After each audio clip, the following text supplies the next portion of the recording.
Itanong, Pinoy pa ba you? If English is your favorite spokening, pilitin ba kahit dog split ang resulta?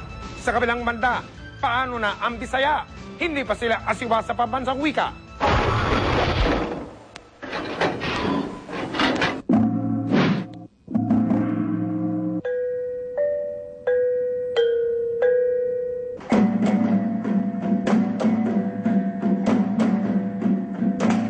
Mahigit 100 taon na ang nakakalipas ng minsan may sariling kasarinlan ang Pilipinas.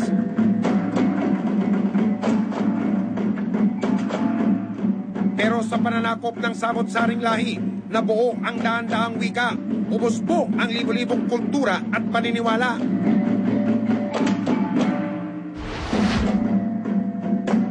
Naging dahilan kaya ang ating pagkakaiba para magkawatak-watak ang nag-iisang lahing Pilipino? Sa pisikal na kaanyuan pa lang ng ating bansa, hindi malayong bumuo ng kanya-kanyang katangian ang bawat pulo.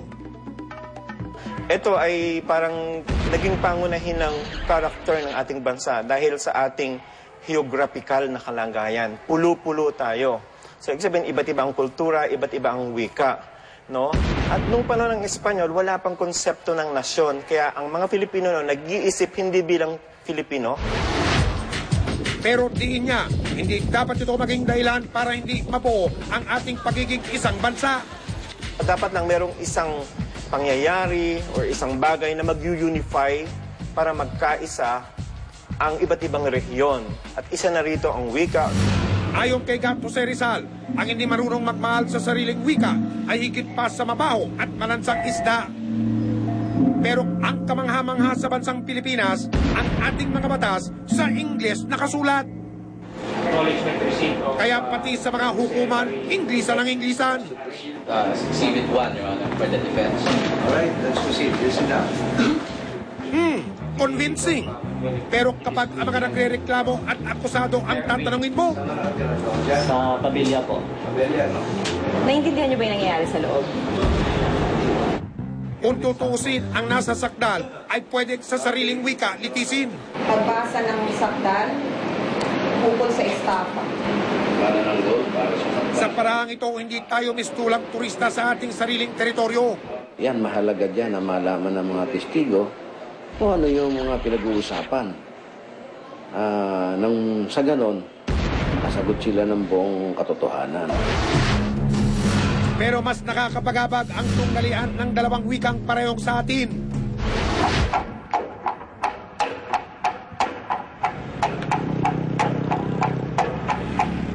Dito sa Cebu, mayaman ang panitikan, sining at kultura. Si Marshall din yung magtubo sa ako. In terms of literature, in terms of language, in terms of traditions. So Cebuano, our culture is really very rich. So that's why we are making steps to really make it known. Maging ang ating pambansang awit ay naisalin na rin nila sa wikang Bisaya. Bagamat ipinagbawal na ito ng National Historical Institute. Dapat daw pag-usapan na hindi lang Ingles at Pilipino ang wikang gagamitin, kundi pati mga salitang sadyaring atin. That is why Mindanao wanted to be outside of the Philippines. The same thing's happening in northern Luzon, in the Ilocos areas. You have to be Filipinos first, and speaking Tagalog first, then that becomes a united Philippines. That is why we're not united. Okay, from what I observed, most Filipinos love the Philippines. Unfortunately, in the Tagalog region, it has been equated to being Tagalog. But this can be, we can remedy this. It's very simple. You just introduce a subject like Cebuano or Ilocano or elective subjects in high school so that the Tagalogs would learn that there are other Filipinos, and it would inculcate more love for the Philippines. Ang Luzon at Visayas pati na ang Mindanao magkaiba ang mga salita. May mahigit 170 wika sa buong Pilipinas. Pero may iba pang mga Pilipino na hindi lang sa salita nagtatalo, o hindi maging sa isip at sa gawa. Ang tingin namin sa sarili namin is pang sa Moro kami. Moro kami, hindi kami Filipino. may ganitong sentimiento raw sa Mindanao bilang isang riyon. Bagamat marami ng Kristiyano sa Mindanao, ang kanilang kultura ay may malaking giling pa rin sa pagka-Muslim. Kailangan nating aminin na meron talagang pagkakaiba. Malaking factor dito yung pagiging Muslim namin. And yung Pilipinas, majority Christians. Sa Islam kasi, walang separation of state and church. So, yun ang hinihingi namin na sana, kahit hindi ma-perfect yung gusto namin na pamumuhay, at least mabigyan kami ng pagkakataon na yung gusto naming pamumuhay ay makamtan namin dito sa Mindanao. Tulad na lamang ng pamilya ng Professor James Camp Lian. Ang pamilya nila ay isang halimbawa sana ng pagsasanib ng Kristiyano at Muslim. Moro ang padre de pamilya at Kristiyano ang ilaw ng tahanan. Sa kanilang tirahan, matiwasay ang pagtatakbo ng dalawang magkaibang prinsipyo. Pero may pagkakataong sinusubukan ito sa labas ng kanilang bakuran. Ako talaga ang na-discriminate. Yung pinabili kami ng bahay. Tapos kung magbabayad na sana kami, nang nalaman na Muslim ako, hindi na tinuloy ang transaksyon. Para kay Professor James at sa kanyang pamilya, malinaw na pagyurak ito sa kanilang pagkatao. Siyempre mag-iisip-isip ka, paano ako maging masaya sa bayan nito? Paano ko siya pwedeng mahalin? Kung yung mga kasama ko, yung mga sinasabi ng mga Pilipino, hindi nga ako tatanggapin bilang kapitbahay na lamang. Malinaw ang ating pagkalito, pero ayon sa mga eksperto, simple lang ang nasyonalismo. Sa punto ng katapatan sa interes ng bansa or yung usapin ng pagmamalaki sa kultura at tradisyon.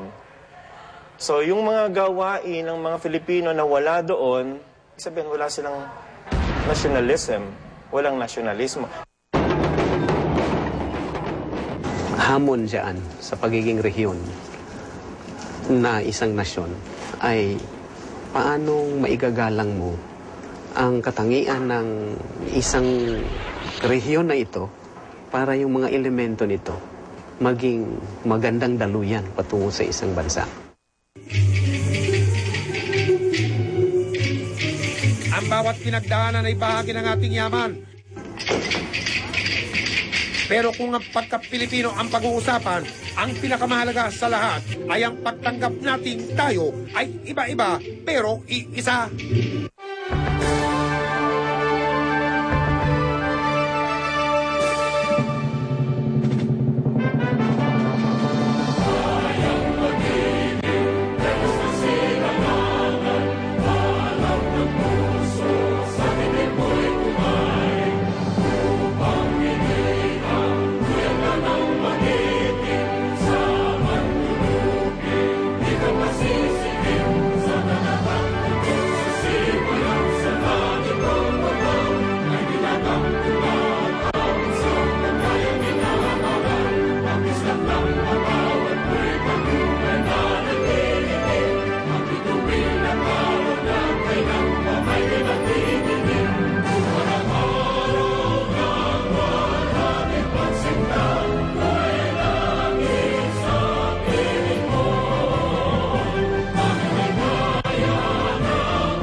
Mga kapuso, hindi po madaling maging Pilipino. Maraming hamon, maraming problema ang ating bansa. Pero sa kabila ng lahat, nasasabuhay pa rin ang ating pagiging Pilipino. Meron pong nakikibaka, meron pong naglilingkod, may tumutulong, may nagbibigay inspirasyon, may gumagabay, may tumatalima, matanda man o bata. Lahat tayo, buhay at pag-asa ng ating bayan. San mang lupalop tayo mapunta.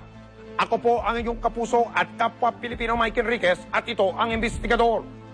Pilipino. Panyuhay ni Heather ay tunay na Pinoy. Si Mang Mike Enriquez ay tunay na Pinoy. At nakilumaban sa katiwalian itong investigador. Ang sunggungan ng bayan. Tayo'y mga Pinoy.